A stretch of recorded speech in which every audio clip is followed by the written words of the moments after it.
আপনাদের সবাইকে শুভেচ্ছা জানাচ্ছি টাইম এক্সচেঞ্জ অনুষ্ঠানে। আমি প্রথমেই যাব জনাব নাজমুল হাসান আপনার কাছে আছে দিনের আপডেট জানার জন্য। জনাব নাজমুল হাসান।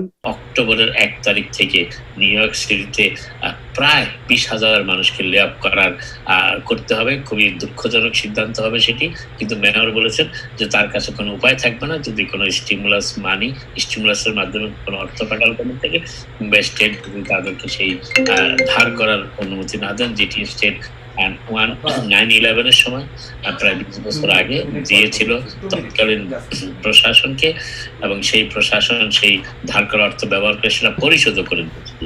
কিন্তু নিউ ইয়র্ক সিটির বর্তমান যে কঠিন অর্থনৈতিক বাস্তবতা, সেই পরিপ্রেক্ষিতে এই দুটো সুযোগের কোনোটাই না পেলে লে অফ ছাড়া মেয়ররা আর কোনো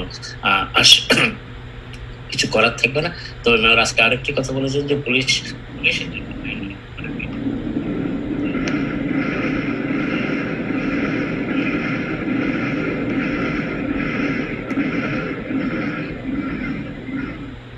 সার্ভিসেসকে দেওয়া হয়েছে এবং সেখানে বেশ কিছু নট প্রফিট অর্গানাইজেশন স্কুল কিডসদের স্কুল প্লাস যে একটি প্রিসেন্ট নতুন করে তৈরি করার কথা ছিল, সেই প্রিসেন্ট তৈরি না করে সেখানে একটি কমিউনিটি সেন্টার তৈরি করার জন্য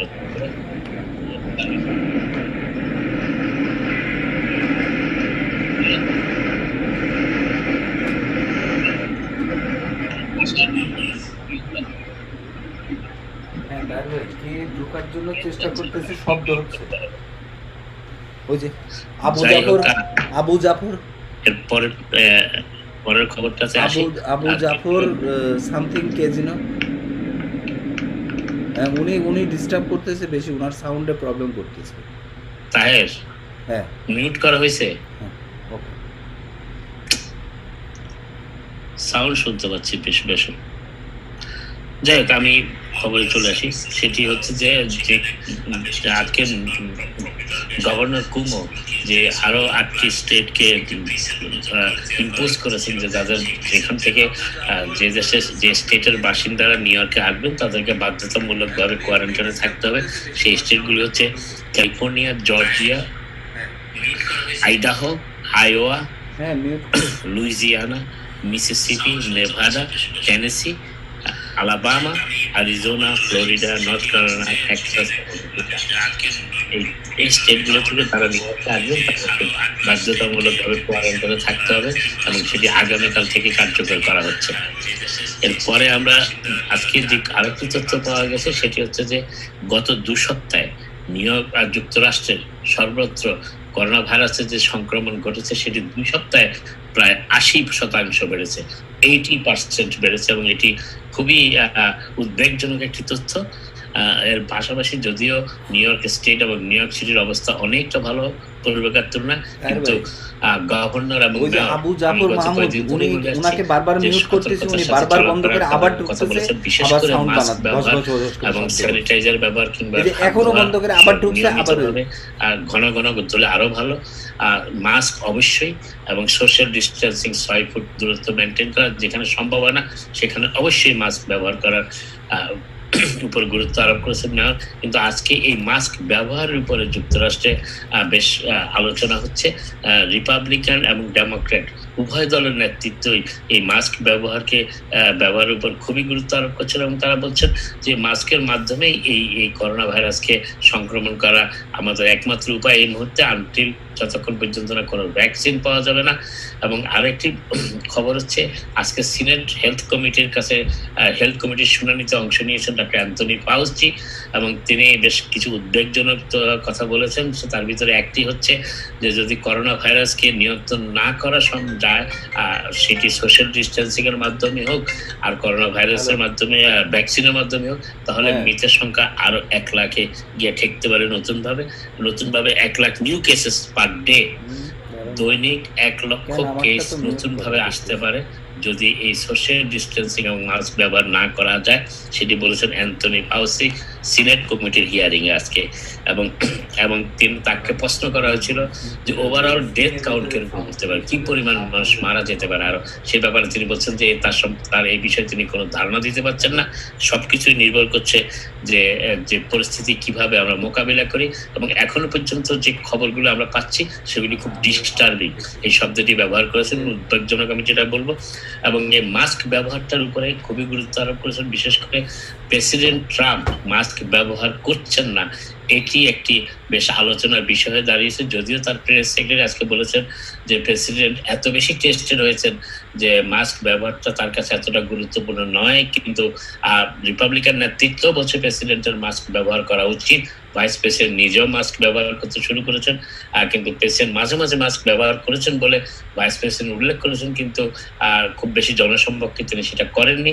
এবং আরেকটি বিষয় যেটি, সেই মাস্ক ব্যবহারের ফলে যদি নিয়মিত আমেরিকার মানুষ যদি নিয়মিতভাবে মাস্ক ব্যবহার করে, আজকে একটা হিসাবে দেখা গেছে তাতে গ্রোস ডোমেস্টিক প্রোডাক্ট জিডিপি যেটাকে ধরা হয় সে 5% অতিরিক্ত বাড়বে, 5% সেভিংস হবে জিডিপি, অর্থাৎ জিডিপির 5% বৃদ্ধি পাবে যদি সবাই মাস্ক ব্যবহার করে। এবং এতে সংক্রমণের সংখ্যা কমে আসবে, এরপরে মৃতের হারও কমবে যদি মাস্ক ব্যবহার করে। এবং আজকে আরেকটি খবর যেটা মাস্কের ব্যাপারে এসেছে সেটি হচ্ছে যে অ্যান্থনি ফাউচি যে কথাটি বলেছেন যে মাস্ক ব্যবহার করার ব্যাপারে সকলকেই মোটামুটি বাধ্য করার মতো একটা অবস্থা নিয়ে আসা উচিত, আসলে ভালো হবে। এবং গভর্নর কুমো গতকালকে প্রেসিডেন্টকে উদ্দেশ্য করে বলেছেন যে মাস্ক ব্যবহার করে আপনি একটি দৃষ্টান্ত স্থাপন করুন আমেরিকার মানুষের কাছে। প্রেসিডেন্ট এই ব্যাপারে অবশ্যই এখনো কোনো মন্তব্য করেননি। আরেকটি বিষয় যেটি গুরুত্বপূর্ণ খবর হচ্ছে সেটি হচ্ছে যে প্রেসিডেন্ট নির্বাচনটা খুব দ্রুত চলে আসছে আমাদের সামনে। এবং আপনারা জানেন এই করোনা ভাইরাস নিয়ে যথেষ্ট রাজনীতি হচ্ছে, বিশেষ করে প্রেসিডেন্ট ট্রাম্প যত দ্রুত স্টেটগুলোকে খুলতে চেয়েছেন এবং তারা সেই স্টেটের রিপাবলিকান নেতৃত্ব গভর্নর আর সেই স্টেটগুলোকে সময়ের আগেই খুলে দেওয়ার যে প্রতিক্রিয়া আমরা এখন লক্ষ্য করছি সেটি খুবই বিপজ্জনক। এবং এইটাকেই কেন্দ্র করে সম্ভাব্য ডেমোক্রেটিক প্রার্থী প্রেসিডেন্ট পদে সাবেক ভাইস প্রেসিডেন্ট জো বাইডেন আজকে প্রেসিডেন্ট ট্রাম্পের তীব্র সমালোচনা করেছেন এবং তিনি বলেছেন যে ট্রাম্প প্রেসিডেন্ট হিসাবে এই করোনা ভাইরাস মোকাবেলায় সম্পূর্ণ ব্যর্থ হয়েছেন, যদিও প্রেসিডেন্ট ট্রাম্প এখনো পর্যন্ত সেই অভিযোগের এবং সেই দোষারোপের কোনো উত্তর এখনো দেননি। আরেকটি বিষয় হচ্ছে যে প্রেসিডেন্ট ট্রাম্প যেখানে যান সেখানে যথেষ্ট সতর্কতামূলক ব্যবস্থা অবলম্বন করা হয় আর স্যানিটাইজ করা হয় সম্পূর্ণ জায়গাকে। কিন্তু একটি বিষয় আজকে খুব গুরুত্বের সাথে বলা হচ্ছে যে আগামী জুলাই 3-তে প্রেসিডেন্ট ট্রাম্প সাউথ ডাকোটার মাউন্ট রাশমোরে যাচ্ছেন, যেখানে আপনারা জানেন যে পাহাড়ের উপর 4 জন সাবেক প্রেসিডেন্টের মূর্তি খোঁচাই আছে, সেইখানে যাচ্ছেন, সেখানে একটি ফায়ার ওয়ার্কস অংশ নেবেন। আজকে সেই সাউথ ডাকোটার গভর্নর বলেছেন যে সেইখানে কোনো রকম সেলফ ডিস্টেন্সিং বাধ্যতামূলক করা হবে না।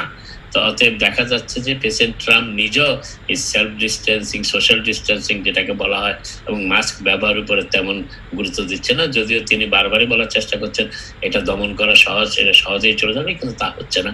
বরং যুক্তরাষ্ট্রের অবস্থা এখন এতটাই ভয়াবহ যে ইউরোপিয়ান ইউনিয়নের 14টি দেশ আজকে তাদের সীমান্ত খুলে দিয়েছে, কিন্তু যুক্তরাষ্ট্র থেকে কোনো ট্রাভেলারকে তারা তাদের দেশে যাওয়ার অনুমতি দিচ্ছে না। আরো কয়েকটি দেশ আছে, বাংলাদেশও তার ভিতরে আছে, অর্থাৎ যে সমস্ত দেশগুলো থেকে এখনো সংক্রমণের হার খুবই বিপজ্জনক অবস্থায় আছে সেই সমস্ত দেশ থেকে ইউরোপিয়ান ইউনিয়নের দেশগুলিতে কোনো যাত্রীকে, কোনো ভ্রমণকারীকে প্রবেশ করতে দেওয়া হচ্ছে না। তার ভিতরে ব্রাজিলও আছে, যুক্তরাষ্ট্র আছে, আগেই বলেছি।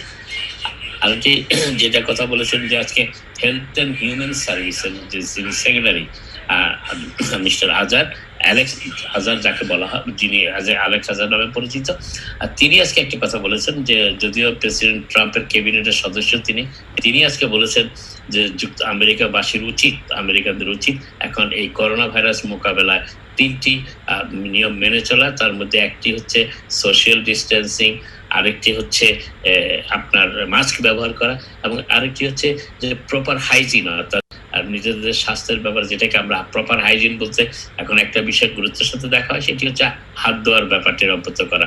এবং এই 3টি মেনে চললে যুক্তরাষ্ট্র সমগ্র আমেরিকায় সংক্রমণের হার অনেক কমে যাবে বলে তার ধারণা। এবং তিনি প্রেসিডেন্ট ট্রাম্পের ক্যাবিনেটের একজন সদস্য, ভাইস প্রেসিডেন্টের পর এই প্রথম প্রেসিডেন্ট ট্রাম্পের ক্যাবিনেটের একজন সদস্য এইভাবে মাস্ক ব্যবহার এবং সোশ্যাল ডিস্টেন্সিং উপর গুরুত্ব আরোপ করেছেন। আরেকটা জিনিস হচ্ছে যে আজকে আমেরিকান মেডিকেল অ্যাসোসিয়েশন, যদিও প্রেসিডেন্ট ট্রাম্প গত কয়েকদিন আগেও বলেছেন সাংবাদিক সম্মেলনে আমেরিকাতে এখন এই কোভিড-19 মোকাবেলায় ভেন্টিলেটর থেকে শুরু করে পিপির যথেষ্ট মজুদ আছে, এর কোনো সমস্যা নেই। কিন্তু আজকে আমেরিকান মেডিকেল অ্যাসোসিয়েশন এক বিবৃতিতে তারা বলেছে FEMA, federal emergency management authority এবং ভাইস প্রেসিডেন্টের কাছে একটি আবেদন করেছে যে বেশ কয়েকটি হাসপাতালে পিপিই, পার্সোনাল প্রোটেক্টিভ ইকুইপমেন্টের স্বল্পতা দেখা দিয়েছে এবং এটি যদি যেভাবে এখন সংক্রমণ বাড়ছে তা যদি কোনোভাবে নিয়ন্ত্রণের বাইরে চলে যায়, যেটি দ্রুত যাচ্ছে এই মুহূর্তে, তাহলে হাসপাতালগুলো এই পার্সোনাল প্রোটেক্টিভ ইকুইপমেন্টের অভাবে হয়তো যথাযোগ্যভাবে চিকিৎসা প্রদান করতে পারবে না। এই জন্য তারা আমেরিকান মেডিকেল অ্যাসোসিয়েশনের পক্ষ থেকে ভাইস প্রেসিডেন্ট এবং ফেমার কাছে আবেদন জানানো হয়েছে। আরেকটি জিনিস যেটা বলতে চাচ্ছি সেটা হচ্ছে যে আজকে ভার্জিনিয়া এবং ডেলাওয়্যার এবং আরো কলোরাডোতে বারগুলো খোলার কথা ছিল, সেগুলি আকস্মিকভাবে সেগুলি বন্ধ করে দেওয়া হয়েছে। এবং আমি এই বিষয়ে আরেকটি কথা বলতে চাই যে এই রেস্টুরেন্ট গুলোর মাধ্যমেই এই সংক্রমণের কাজটি বেশি দ্রুত হয়েছে বলে এখন স্বাস্থ্য বিশেষজ্ঞরা মনে করছেন। এবং নিউ ইয়র্কের গভর্নর কুমো এবং সিটির মেয়র ব্লাজিও এই বিষয়টি খুব গুরুত্বের সাথে বিবেচনা করছেন এবং যতটুকু ধারণা করা হচ্ছে তারা আনুষ্ঠানিকভাবে এখনো ঘোষণা দেননি, আগামী দিন কয়েকের ভিতরে ঘোষণা দিবেন। 6 তারিখের আগেই হয়তো এই ঘোষণাটি আমরা পেয়ে যাব যে 6 জুলাই নিউ ইয়র্ক সিটি সর্বশেষ অঞ্চল হিসেবে নিউ ইয়র্ক স্টেটের তৃতীয়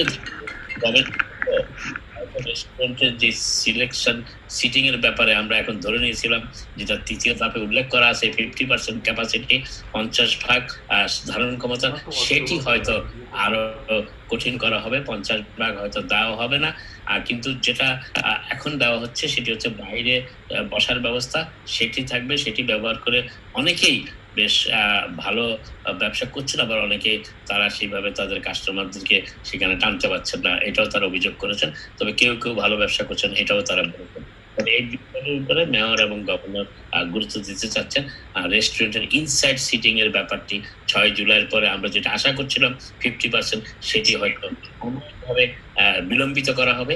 তবে যেহেতু তারা ধরে নিচ্ছেন সোশ্যাল ডিস্টেন্সিং, রেস্টুরেন্টের ইন্টারনাল সিটিং সবসময় মেনে চলা সম্ভব হচ্ছে না, সেই জন্য যাতে বৃদ্ধি না পায় তারা এই ব্যবস্থা নিতে যাচ্ছে। আরেকটি আজকে যে বিশেষ খবরটি হচ্ছে সেটা হচ্ছে যে আপনার FDA ফেডারেল ড্রাগ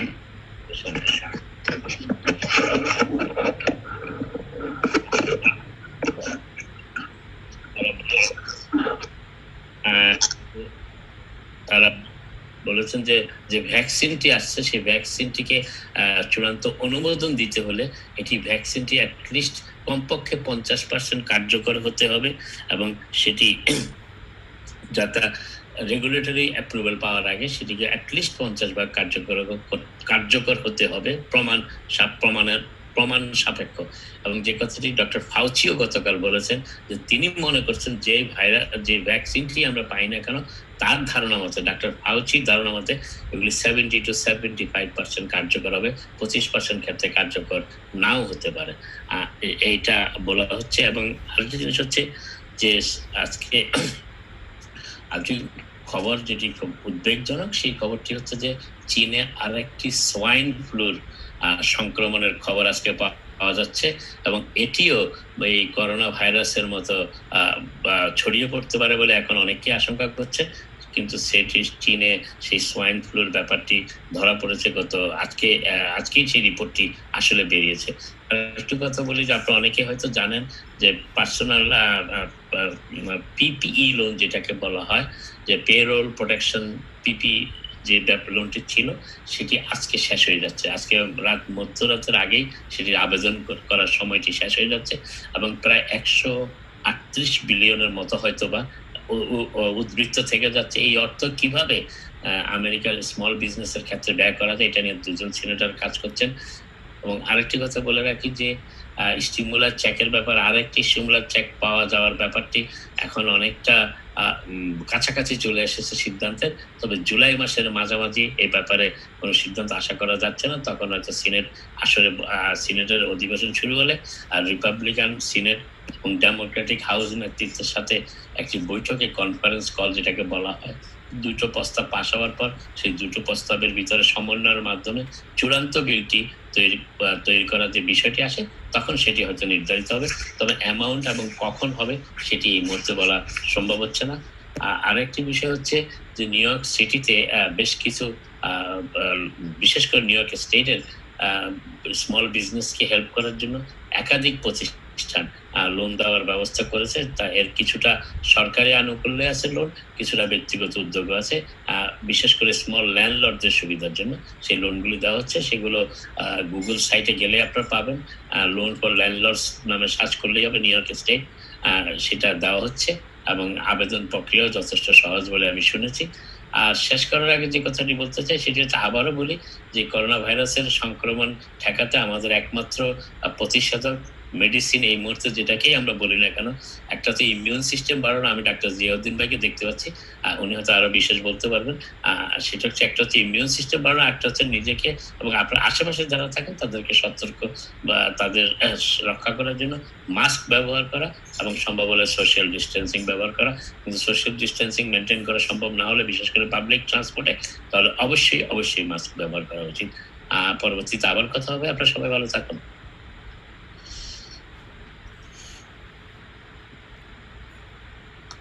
তাহের ভাই সাউন্ড বন্ধ করো আপনি।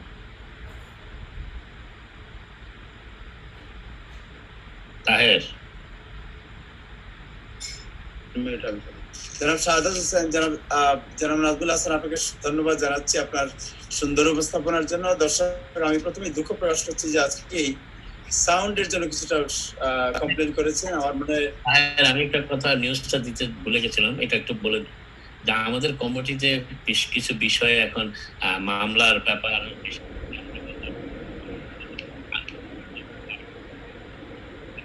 আপনার কথা শুনতে পাচ্ছি না নাজমুল ভাই। আমার কথা কি সাউন্ড চলে গেছে? হ্যাঁ, এখন বলেন আবার। এখন বলেন আবার। কমিটিতে বেশ কিছু আগ্রহ আমি লক্ষ্য করছি, যে বিশেষ করে খান স্টিউডিওর ইভান খানের বিষয়টি এবং ডক্টর ফেরদৌস খন্দকারের বিষয়ে মানুষের অনেক জানার লক্ষ্য করছি। দুটো ব্যাপারে আমি একটু সংক্ষেপে বলে দিচ্ছি। সেটি হচ্ছে যে ডক্টর ফেরদৌস খন্দকারের ব্যাপারে যে অভিযোগটি উঠেছে সেটি এখন অভিযোগ পর্যায়ে আছে, তার কোনো উত্তর দেননি। তবে আমি যতটুকু জেনেছি সেটি হচ্ছে যে উনি হয়তো আইনি প্রক্রিয়া এটি মোকাবেলা করার চেষ্টা করছেন, এটা আমি শুনতে পেরেছি। ইভান খান নিজেকে সরিয়ে নিয়েছেন সিইও হিসেবে। তিনি একটি তদন্ত কমিশন নিয়োগ দিয়েছেন, যেটা আমেরিকার কর্পোরেট নিয়ম অনুযায়ী যেটা সিদ্ধ, যে কোনো কর্পোরেশনে কোনো এই ধরনের অভিযোগ উঠলে কর্পোরেশনের পক্ষ থেকে একটি ল ফার্মকে, ইন্ডিপেন্ডেন্ট ল ফার্মকে নিযুক্ত করা হয় সম্পূর্ণ তদন্ত করার জন্য। ডক্টর ইভান খান সেটি করেছেন এবং তিনি সাময়িকভাবে তদন্ত শেষ না হওয়া পর্যন্ত খান স্টিউডিওর সিইও পদ থেকে নিজেকে সরিয়ে নিয়েছেন। এর শেষ স্থলে তার জায়গায় ইন্টারিম সিইও যেটাকে বলা হয়, অস্থায়ী সাময়িকভাবে সিইও দায়িত্ব পালন করবে ডক্টর তাসনিম খান। এই হচ্ছে আপাতত এই বিষয় সম্বন্ধে। তাসনিম খান আজকে যে কথাগুলো আমরা শুনলাম, তাতে মনে হচ্ছে তাসনিম খান দায়িত্ব পালন করবেন, কিন্তু এমনি খান টিউটোরিয়াল এমনি কি তাদের জানান যেগুলো এগুলো তো অপেন আছে আপনারা? না, খান টিউটোরিয়ালের কার্যক্রম এখন ডিস্টেন্স লার্নিং এর মাধ্যমে হচ্ছে। যতটুকু আমি জানতে পেরেছি, খান টিউটোরিয়াল কোনো সেন্টারেই এখন ছাত্র নেওয়ার জন্য ডিস্টেন্স লার্নিং এর মাধ্যমে তারা শিক্ষা দিচ্ছেন না, যতটুকু আমি জানতে পেরেছি। এবং খান টিউটোরিয়াল দৈনন্দিন কার্যক্রম তদারক করবেন চেয়ারপারসন নাইমা খান, তিনি অন্যতম প্রতিষ্ঠাতাও বটে, এবং তার সাথে থাকবেন ইন্টারিম সিইও ডক্টর তাসনিম খান। আচ্ছা, থ্যাংক ইউ সো মাচ আপনার এই তথ্য দেওয়ার জন্য। ডক্টর জিয়াউদ্দিন আহমেদ, আপনাকে শুভেচ্ছা জানাচ্ছি আমাদের অনুষ্ঠানে। Thank you so much. জনাব Mahbub Ahmed, accountant, dynamic tax service, Bronx, আপনাকে শুভেচ্ছা জানাচ্ছি। জনাব আবু জাফর মাহবুব সাহেব কই? আপনাকে দেখতে পাচ্ছি না এখন। এনিওয়ে, আমরা যাচ্ছি জনাব শাহাদাত হোসেন, আপনার কাছে যাচ্ছি, এরপর আরো জনাব জিয়াউদ্দিন সাহেবের কাছে, যে আপনি তো দীর্ঘদিন থেকে ফুড ভেন্ডিং ব্যবসার সাথে ইনভলভ, এবং আমাদের কমিউনিটি একটা big part of the community, মানুষ যারা আছে এই ফুড ভেন্ডিং এর সাথে ইনভলভ। এই করোনা আসার পরে তাদেরকে খুব একটা দেখা যাচ্ছে না, তারা কি করছে না? আসসালামু আলাইকুম। জি, প্রথমে আমি ধন্যবাদ জানাই জনাব আবু তাহের সাহেবকে, নাজমুল ভাইকে। নাজমুল ভাইয়ের এই ব্রিফিং সব সময় শুনতে আছি করোনা আরম্ভ হওয়ার পর থেকে। আর আমি সবচেয়ে বেশি শোক জানাই আমাদের দেশে, আমার এলাকায় মুন্সিগঞ্জের 34 জন লোক মারা গেছে লংডুবিতে, তাদের জন্য শোক জানাই। আর আপনি যেই প্রসঙ্গ সম্বন্ধে আমাকে বলতে বলেছেন, আমাদের যারা ভেন্ডার আছে, ফুড ভেন্ডার এবং ইয়াতে ওই চিকেন রাইসে যারা কাজ করতেন, তারা ম্যানহাটনে এখন, আমার নিজেরও 4টা দোকান আছে, আমি একটা দোকান ওপেন করতে পারি নাই। কারণ প্রথম সমস্যা হয়েছে ওইখানে কোনো লোক নাই।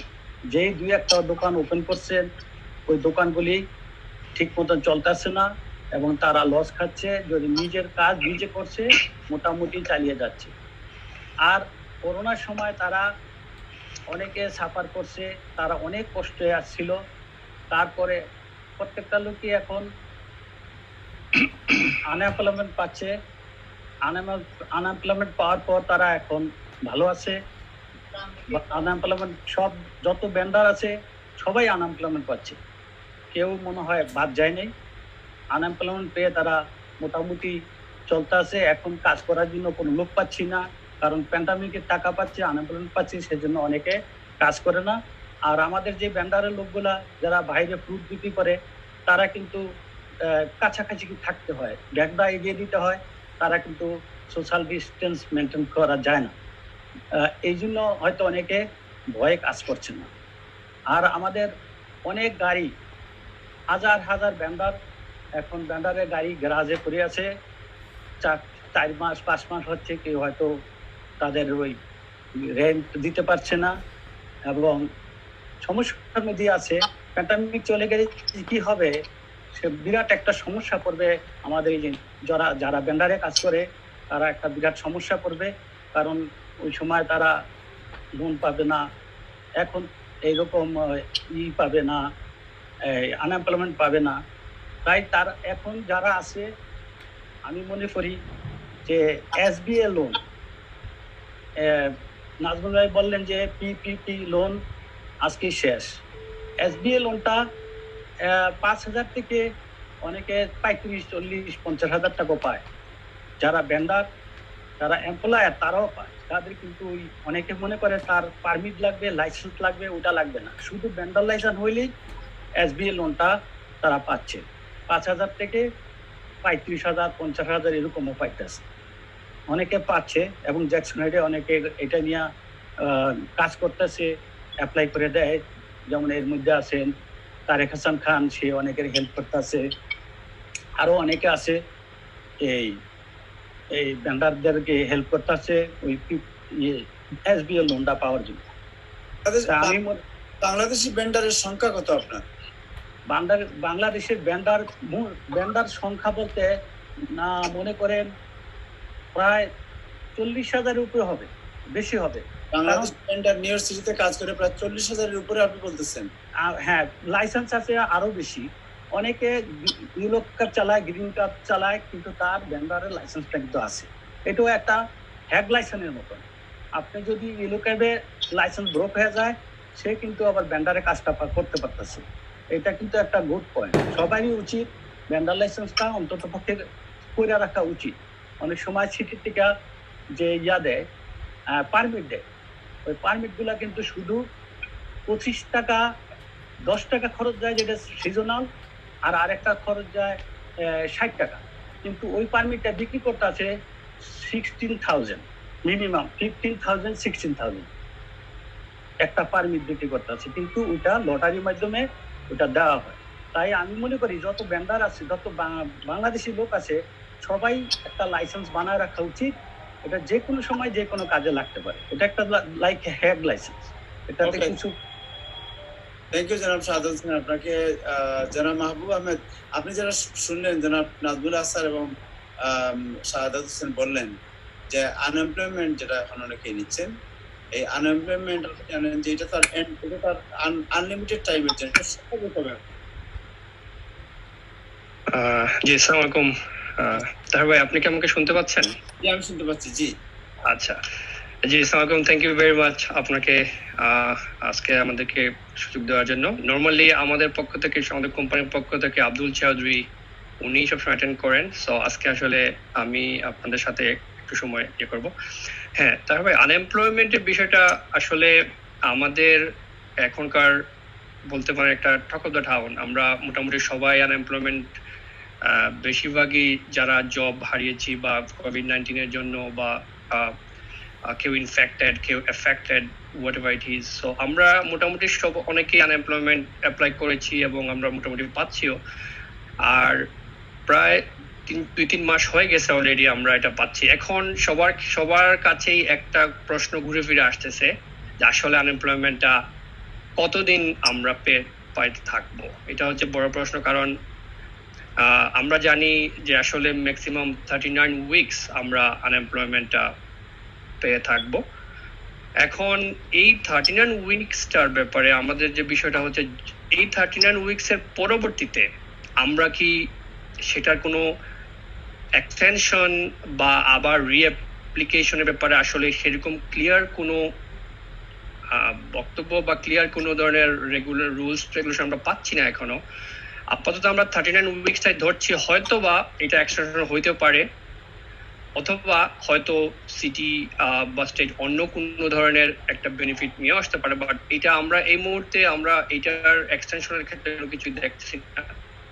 তো আমরা সবাই কি এখন এইটা ব্যাপার, যারা আমাদেরকে প্রশ্ন করতেছেন আনএমপ্লয়মেন্টের বিষয়ে, আমরা এই বলতেছি যে রেগুলারলি আপনারা ক্লেম করতে থাকেন, যেটা অ্যাটলিস্ট 39 উইকস পর্যন্ত সিকিউর করেন। আর হোপফুলি আমরা কিছুদিনের মধ্যে এরকম কোনো নতুন কোনো ধরনের দেখবো, কোনো ধরনের নোটিশ হয়তো আসতেছে বা এটা কোনো এক্সটেনশন কিছু আসবে কিনা। বাট আমরা যেটা আমরা মনে রাখতে হবে, আমাদের প্যান্ডামিকের যে অ্যামাউন্ট 600 করে, এটা কিন্তু এন্ড হয়ে যাবে জুলাইতে। জুলাই এন্ডিং এটা প্যান্ডামিকটা, এটা অ্যাকচুয়ালি 4 মান্থসের জন্য আসছিল। সো এটা আমরা জুলাই 31 এর পরে আমরা কেউই পাবো না। তো তখন অটোমেটিকলি আমাদের ইনকাম কিন্তু আনএমপ্লয়মেন্ট থেকে যে আর্নিংটা কমে যাবে, বিকজ আমরা রেগুলার তখন জাস্ট আনএমপ্লয়মেন্ট ইন্স্যুরেন্স যেটা আমরা পাওয়ার সেটাই পাবো। সো আমি আপাতত সবাইকে এটা বলবো যে 39 উইকসটার জন্য আমরা কন্টিনিউ করি, ওয়েট করি, লেটস সি এনিথিং কিছু আসতেছে কিনা, নতুন কোনো রুলস।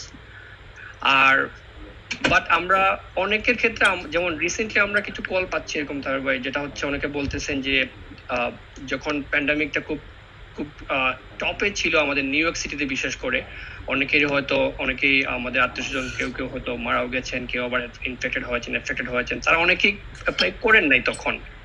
সো এখন তারা কি করতে পারবেন কিনা অ্যাপ্লিকেশনটা, কারণ তারা ওই সময় আসলে এটা নিয়ে চিন্তা করার সময় পান নাই।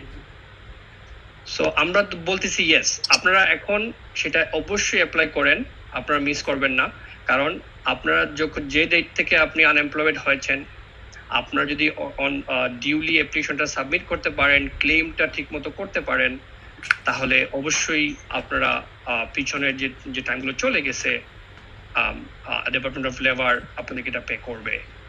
আবার কিছু কিছু ক্ষেত্রে আমরা এরকমের প্রশ্ন পাচ্ছি, অনেকে বলতেছেন যে ভাই, আমি তো 2 মাস কাজ করি নাই, তখন আমি আনএমপ্লয়মেন্ট করি নাই, বাট এখন আমি কাজে জয়েন করে ফেলছি, বাট আমি আর আনএমপ্লয়মেন্ট, কিন্তু আমার যে 2টা মাস আমি যে কাজ করলাম না, সেই সময়টা তো আমি করলাম না, এখন আমি কি করতে পারবো? সো আমরা ওনাদের ক্ষেত্রেও বলতেছি যে আপনারা অ্যাপ্লাই করে যান। কারণ আনএমপ্লয়মেন্টের বিষয়গুলো আমরা অ্যাপ্লাই করতে, আমরা কোনো ইনফরমেশন হাইড করব না, আমরা কোনো ফলস ইনফরমেশন দিব না। এটা হচ্ছে আমাদের মেকশিওর করতে হবে, রাইট ইনফরমেশন রাইট ডেট দিয়ে আমরা অ্যাপ্লাই করব। ডিসিশন আমরা ডিপার্টমেন্ট অফ লেবারকে দিতে দিব, যে ওরাই ডিসিশন দিক আমরা পাবো কি পাবো না। বাট আমরা যেটা জানি, যদি কোভিড-19 জন্য আমাদের জব ইনফেক্টেড হয়ে থাকে বা আমরা জব লুজ করে থাকি, আমাদের ইনকাম কমে থাকে পার্শিয়ালি, এবং আমরা অ্যাপ্লাই করলে তারা অবশ্যই এটা কাউন্ট করবে। সো আমি সবাইকে বলবো আপনারা অ্যাপ্লাই করেন। ইভেন কি সেলফ এমপ্লয়েড যারা আছেন, ইন্ডিভিজুয়াল কন্ট্রাক্টর যারা আছেন, সবাইকে বলছো, কেউ যদি এখনো করে না থাকেন, জব আপনাদের হ্যাম্পার হয়েছে, আপনারা অ্যাপ্লাই করেন। মেক শিওর করে on time every week claim করবেন। ক্লেম মিস করলে সাধারণত এটা ওরা প্রবলেমে আপনাদেরকে বলবে যে কেন ক্লেম করলেন না। অ্যানাদার ইম্পর্টেন্ট বিষয় এখন যেটা আমরা দেখতে পাচ্ছি, আমাদেরই কিছু কিছু লোক অলরেডি জবে জয়েন করছেন। দেখা গেছে উনি হয়তো আগে ফুল টাইম কাজ করতেন, কিন্তু এখন কোম্পানি পার্শিয়ালি ওপেন হয়েছে বা হয়তো উইকলি একটা লিমিটেড টাইমের জন্য ওরা ওপেন হয়েছে, যার কারণে ওরা কিছু এমপ্লয়ারকে ঠিকই নিয়োগ দিছে আবার, বাট এনাফ ডে বা এনাফ আওয়ার দিচ্ছে না। হয়তো উনি কম আওয়ারে কাজ করছেন অথবা কম ডেইজে। সো এই অবস্থায় ওনাদের ক্লেমের ক্ষেত্রে কিন্তু ওনারা ভেরি ইম্পর্টেন্ট, এটা খেয়াল রাখতে হবে যখন আপনি ক্লেম করবেন, তখন কিন্তু আপনি যে কোশ্চেনগুলো আসে যে লাস্ট উইকে বা এই উইকে আপনি কতদিন কাজ করেছেন, এটা কিন্তু আপনি ভুলে যাবেন না। আপনি এখানে 0 ডেজ কাজ করছেন বললে হবে না, আপনি এক্স্যাক্টলি বলতে হবে আপনি 1 day or 2 days or 3 days এই উইকে কাজ করছেন, আপনি এক্স্যাক্টলি বলতে হবে। এবং মেক শিওর করে আপনি ক্যালকুলেট করা লাগবে যে আপনার ইনকাম কি $504 উপরে হয়ে গেছে কিনা এই উইকে। তো এখানে একটা কোশ্চেন আছে স্পেসিফিক্যালি যে উইক স্পেসিফিক আমরা ক্লেম করতেছি, ওই উইকে আপনার ইনকাম কত ছিল। So yes 504, yes no. So এটা কিন্তু আমরা খুব হিসাব করে দিতে হবে, কারণ আমরা যারা W2 তে কাজ করি, যাদের জন্য পে রুল হয়, আলটিমেটলি সোশ্যাল সিকিউরিটি নাম্বারের মাধ্যমে ডিপার্টমেন্ট অফ লেবার কিন্তু সেই ইনফরমেশন পেয়ে যাবে যে আপনি লাস্ট উইকে কত টাকা আর্ন করছেন। সো আমরা ভেরি ইম্পর্টেন্ট, আমরা খুবই কেয়ারফুলি ক্লেমটা করব, আমরা কখনো কোনো ইনফরমেশন হাইড করব না, এবং আমাদের ইনকাম কত হচ্ছে, কতদিন আমরা কাজ করছি, সেগুলো আমরা ডিউলি, যেটা আসলে জেনুইন, আমরা সেটাই আনএমপ্লয়মেন্টে ক্লেমে বলবো। এটা আমাদের খুব খেয়াল রাখতে হবে। আর যারা এখনো, আমি বলবো যারা এখনো ওইরকম দুটানায় আছেন যে আমি তো 1 মাস মাত্র কাজ করি নাই বা আমি 2 মাস কাজ করি না, এখন আমি ফুল টাইম কাজে চলে গেছি, আপনারা ক্লেম করেন, আপনারা অ্যাপ্লাই করেন। যদি অনেকে আছেন অ্যাপ্লিকেশনে ভুল করতেছেন, আপনারা দেখা গেছে অনেকে, যেমন প্যান্ডামিকের ক্ষেত্রে যেটা হয়, ওরা প্রথমেই যে কোশ্চেনটা করে প্যান্ডামিক অ্যাপ্লিকেশন ফিল আপের সময়, যে আপনি কি আপনার জব COVID-19 এর জন্যই আপনি এই ক্লেমটা করছেন কিনা না, অনেকে এটা নো বলে দেন। তো যখনই আপনি এখানে নো বলে দিচ্ছেন, তখনই ওরা আপনাকে আর নেক্সট কোশ্চেনে নিচ্ছে না, ওইখানেই আস্তে আস্তে আপনার অ্যাপ্লিকেশনটা ক্লোজ করে দিচ্ছে। কিন্তু আপনি যদি এখানে ইয়েস বলেন, তখনই দেখা যাচ্ছে তারা পরবর্তী অনেকগুলো উইক, আপনার পেন্ডিং যে উইক ছিল পিছনের, সেগুলোর প্রত্যেকটা উইক ওয়াইজ আপনাকে ইনফরমেশন নিচ্ছে। সো এটা আমরা ভেরি কেয়ারফুলি ফিল আপ করবো, যে আমরা যেন কোশ্চেনটা এখানেই ন বলে দিয়ে আমাদের পরবর্তী কোশ্চেনগুলো বা আমাদের সুযোগটা আমরা না হারিয়ে ফেলি, সেক্ষেত্রে আমাদের খেয়াল রাখতে হবে। আর যারা যারা অ্যাপ্লাই করেন নাই, আপনারা অবশ্যই অ্যাপ্লাই করেন। আর আমরা ডাইনামিক, আমরা তো অবশ্যই আপনাদের এখানে আছি, যদি কোনো কোশ্চেন আপনাদের থাকে ফিল ফ্রি আমাদের সাথে কল দিতে পারেন, আমরা কনসাল্টিং করছি, আমরা আপনাদেরকে সেভাবে হেল্প করার জন্য আমরা অবশ্যই সবসময় আছি। সো আর ট্যাক্স ফাইলের ক্ষেত্রে আপনারা সবাই জানেন জুলাই 15 চলে আসছে, আর অ্যারাউন্ড 2 উইকস এর মতো আছে। সো অনেকেই এখন হয়তো ওই সময় করতে পারেন নাই, বাট আমরা এখন রিমাইন্ডার দিচ্ছি, আপনারা সময়ের মতো 2 উইকস আছে। সো আপনারা যেভাবে আছেন বা আপনাদের ইনকাম ডকুমেন্টস গুলো কালেক্ট করেন, আপনাদের যে অ্যাকাউন্টের সাথে আপনারা কাজ করেন বা আপনারা যেভাবে করেন, আপনারা ট্যাক্স ফাইল করার গুলো আবার শুরু করে দিন, বিকজ সময়ের বেশি নাই, মাত্র 2 উইকস আছে। সো আপনারা সেভাবে আপনাদের প্রিপারেশন নিয়ে নেন। থ্যাংক ইউ জনাব মাহবুব। আমি একটা প্রশ্ন করতে চাই যে এই আপনি যে বলেন $600 যে ফেডারেল, এটা আর কয়দিন পাওয়া যাবে? তারপরে $600টাও যে প্যান্ডামিকের যে 600, এটা কিন্তু 31 জুলাইতেই এন্ড হয়ে যাবে। সো ওরা কিন্তু এটা এরপর থেকে আর 600টা দিবে না। এরপরে যেটা হচ্ছে কি তাহের ভাই, যেমন 600 তো সবার জন্যই ওরা দিচ্ছে ফ্ল্যাট, এর সাথে এডিশনালি যেটা হচ্ছে যার যত ইনকাম ছিল সেটার উপরে ক্যালকুলেট করে যে অ্যামাউন্টটা আসতেছে ওইটা অ্যাড হচ্ছে এটার সাথে। সো দেখা গেছে যা কেউ ম্যাক্সিমাম 504 কেউ পাচ্ছে। সো যাদের ইনকাম হাই ছিল তারা 600 পাচ্ছিল প্লাস $504, সো $1104 পাচ্ছিল। সো এখন দেখা যাবে কি 600টা বন্ধ হয়ে যাবে, শেষ উনি শুধুমাত্র উনার $504 পেতে থাকবে। তো কেউ কেউ আছে হয়তো 200 সামথিং, কেউ আছে 182 পাচ্ছিলেন, ওদের ডিপেন্ডস অন তাদের ইনকাম কত ছিল।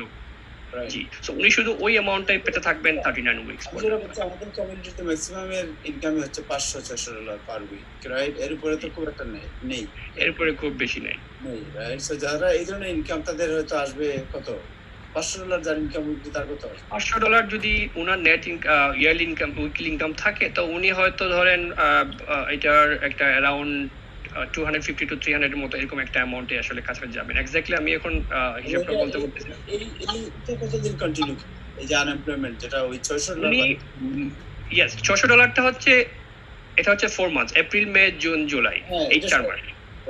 আর টোটাল উনি আনএমপ্লয়মেন্টটা পেয়ে থাকবেন 39 উইকস। 39 উইকস, জি। 39 উইকস এর পরবর্তী যে যেগুলা আমরা এই যে একটু যেটা বলছিলাম যে আসলে এখনো ক্লিয়ার কাট কোনো কিছু ওরা বলে নাই যে ওরা এক্সটেন্ড করবে কিনা, বা ফার্দার আনএমপ্লয়মেন্টের ক্ষেত্রে বা এরকম যে 600টা ওরা দিচ্ছিল এরকম আরেকটা কোনো স্কিম ওরা আনবে কিনা বা প্যান্ডামিকের মতো কোনো অ্যামাউন্ট দিবে কিনা, এটার ক্ষেত্রে আমরা এখনো ক্লিয়ার কাট কোনো কিছু দেখি না। আমি যাচ্ছি ডক্টর জিয়াউদ্দিন আহমেদ আপনার কাছে।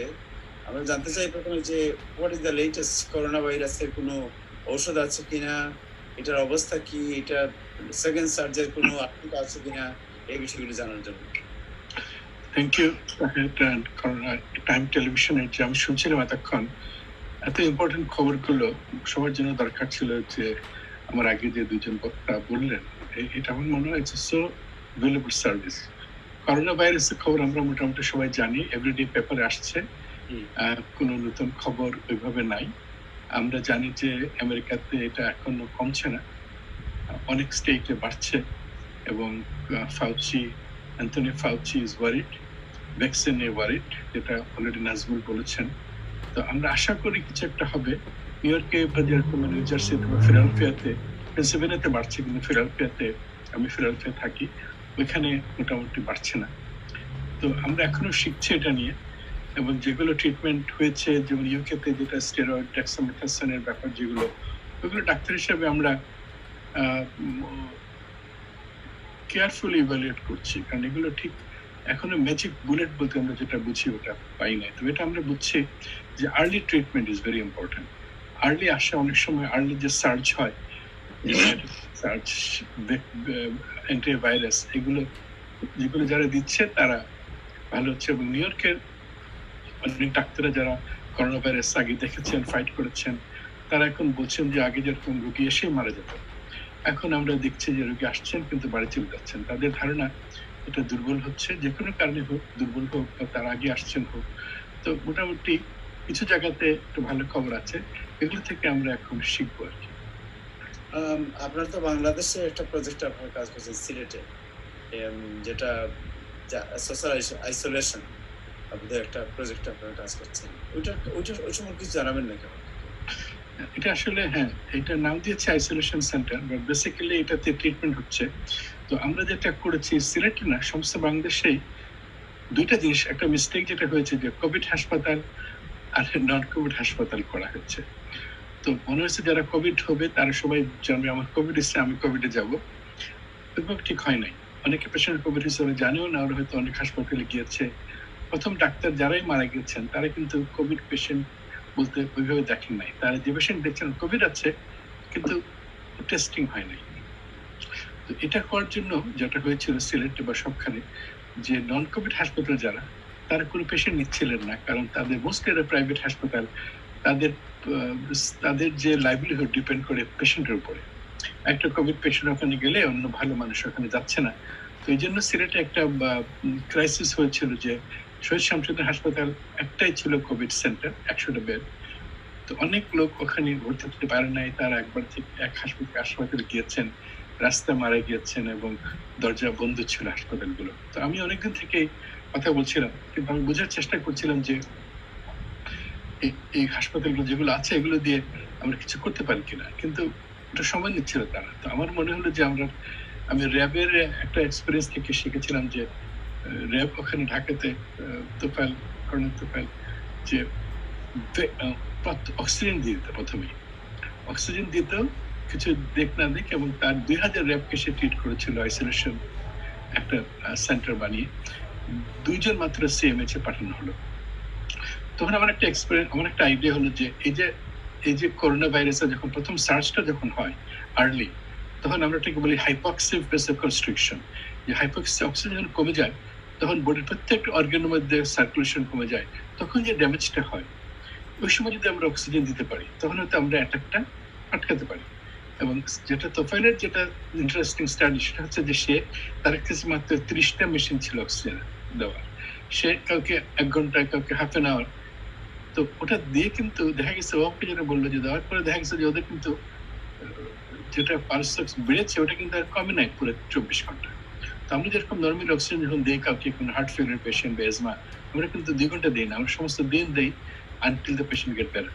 তো আমরা এই পর্যায়ে দেখলাম যে এরকম করে আমরা সরকারের সাথে যোগাযোগ করলাম যে সরকার আমাদের 2টা উপজেলা হাসপাতাল বলে যে আপনারা এটা চালান। তো আমরা কিডনি ফাউন্ডেশন সিলেটে আমাদের যেটা আমি প্রেসিডেন্ট, আমরা ডায়ালিসিস সেন্টার চালাচ্ছি 2 বছর থেকে, নট ফর প্রফিট। তো আমাদের যে ফান্ড ছিল ওটা থেকে আমরা 2টা হাসপাতাল সরকার, ওদের ওখানে ডাক্তার কিছু আছে, নার্সও আছে, কিন্তু ফুড প্রেস এমপ্লয় নাই, আয়া নাই, অনেক কিছুই নাই। তো আমরা বেডও ঠিক নাই। তো আমরা এটা 3 সপ্তাহের মধ্যে আমরা এটা চালু করে দিচ্ছি। এটা কিন্তু প্রাইভেট এবং গভর্নমেন্টের পার্টনারশিপ, এবং পরে সাহস পেয়েছি আমরা বেস্ট পিপি দিয়েছি একজন ডাক্তার থেকে আয়া পর্যন্ত। এটা শুরু হয়েছে এবং এটা একটা হোপ নিয়ে আসছে, এবং আরেকটা শুরু করছি আমরা আগামী সপ্তাহে। তো এটা বেসিক্যালি আইসোলেশন এন্ড ম্যানেজমেন্ট, যখন সিভিয়ার হয়ে যাবে তখন আমরা পাঠাবো হাসপাতাল, না হলে আমাদের ফুল অক্সিজেন আছে, ওখানে ফুল ট্রিটমেন্টের জিনিসপত্র আছে, এবং এটা করার পর একটা সাহস পাচ্ছে মানুষ। ওখানে আমাদের হসপিটাল থাকবে, ফ্যামিলি মেম্বার গেলে তাদের বসার জায়গা থাকবে, এমনভাবে জিনিসটা একটা মানবিক ভাবও আমরা দেখার চেষ্টা করছি।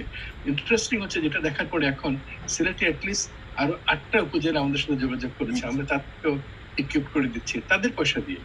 আমরা এখন আর ফান্ড নিচ্ছি না কারোর কাছ থেকে, কারণ আমাদের ফান্ড যেটা আছে ওটাই আমরা খরচ করছি, আর ওদেরকে দিয়ে ওদেরটা করাচ্ছে। তো এটা একটা ট্রেন্ড হচ্ছে যে সরকারি যেসব উপজেলা হাসপাতাল আছে ওইখানে তাদেরকে আমরা ইকুইপড বা তাদেরকে আমরা ট্রেন করতেছি হাউ টু ট্রিট। তো এটা মোটামুটি আমার মনে হয় একটা উৎসাহের ব্যাপার, এবং সবাই মনে করছে, এবং বরিশালে আমার বন্ধু আছে, পাবনাতে, তারা ওইটা করার চেষ্টা করছে। ধন্যবাদ। Very good, thank you so much doctor Ziauddin Ahmed. জনাব শাহাদাত হোসেন একজন প্রশ্ন করেছেন যে গাড়ির আপনারা যে ফুড কার্ট, এই ফুড কার্টের লাইসেন্স পেতে হলে কি করতে হবে? এটা পাইতে হলে ওই 42 ব্রডওয়ে ডাউনটাউনে ওইখানে আছে, ওই অফিস আছে, ডিপার্টমেন্ট অফ হেলথ। আবার কিছু লোক আছে এখানে, গ্রিক 3-4টা মহিলা আছে, তারা ওই লাইসেন্স বানিয়ে দেয়, সবকিছু তারা রেডি করে দেয়, তারা চার্জ নেয় 120 টাকা। হ্যাঁ, নতুন যারা বানাবে আর কি। আর 2 দিন ক্লাস করতে হয়, বাংলায় ক্লাস আছে, একটু লাগে আর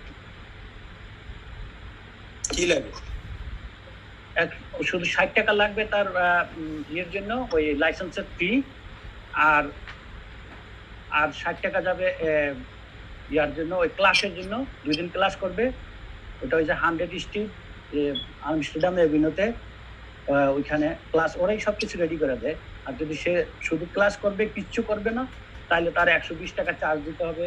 লয়ার আর কি আছে, লয়ারও ওরা কাজ করে। Thank you so much. জনাব মাহবুব আহমেদ, আপনাকে প্রশ্ন করতে চাই যে একজন নিউ ইয়র্কে আমরা করোনার মাধ্যমে ফুল টাইম কাজ 500 টাকা পাইনি, এখন আমরা করতে পারবো? মানে যারা সপ্তাহে $500 নিচে ইনকাম যাদের, তারা কি অ্যাপ্লিকেশন আনএমপ্লয়মেন্ট অ্যাপ্লিকেশন করতে পারবে কি? Thank you. হ্যাঁ, আনএমপ্লয়মেন্টের ক্ষেত্রে যে অ্যাপ্লিকেশনের যে ইনকাম ক্রাইটেরিয়া যেটা ডিপার্টমেন্ট অফ লেবার ঠিক করে দিচ্ছে, সেটা হচ্ছে নিউ ইয়র্ক স্টেটের জন্য ওনার উইকলি ইনকাম যদি $504 হয়। সো এখন কোশ্চেন হচ্ছে যেটা, উনি যদি দেখা গেছে COVID-19 উনি হয়তো এই ইনকামটাই অনেক আগে থেকেই করে আসছেন, গত বছর থেকে বা এর আগে থেকেই।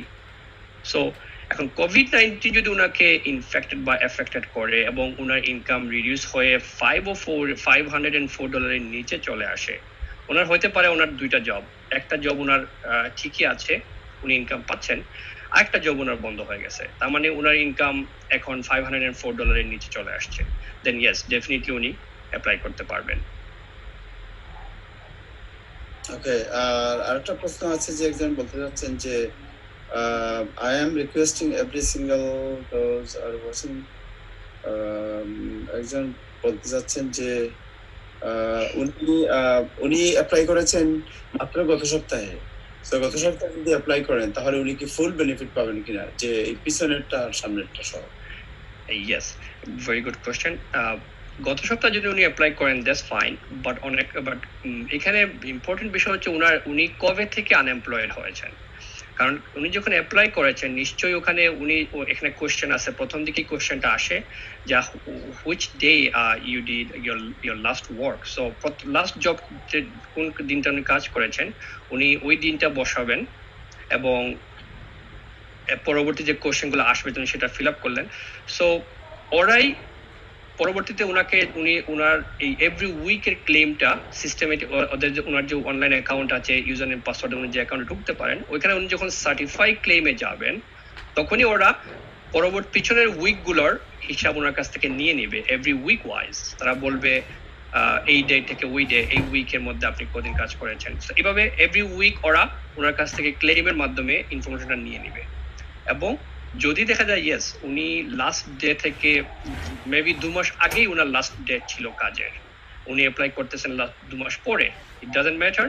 উনি ঠিক মতো ক্লেমটা করলে ওই পিছনের উইকগুলো ওরা ওনাকে একসাথে পরবর্তী যখন উনি এলিজিবল হয়ে যাবেন এবং কারেন্ট উইকটা পাওয়া শুরু করবেন তখন ওরা ওনার পিছনের উইকগুলো একসাথে হিসাব করে ওনাকে ওনার ব্যাংকে বা হোয়াট এভার দ্য ওয়ে তিনি টাকা পান ওয়ে দিয়ে দিবে ওনাকে। থ্যাংক ইউ জনাব মাহবুব আহমেদ আপনাকে।